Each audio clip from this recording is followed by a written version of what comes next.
I think that it would be a little too glorified to say that FPV has changed my life. It didn't. I'm the same man that I would be. It's merely that my interests and aspirations have changed. It hasn't made me a better person or made me rethink the way I live, but it has changed how I frame the world around me. Simply, it could be that I now view the world as my playground.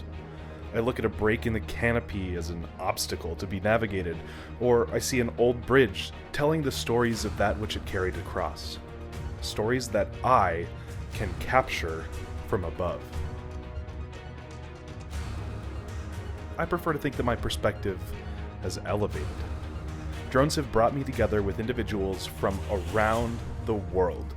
People from every race, creed, discipline, and background.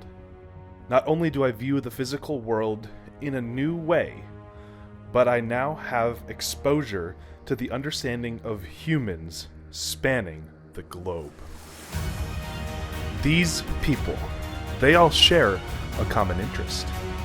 When you hear a motor whine or you see the goggles donned, we instantly have a true, innate human connection with those that share our passion. All of us have seen this new point of view, and all of us know the power that it has to make us rethink. FPV hasn't changed my life, no. But it's given me a framework for understanding the world around me from an elevated perspective.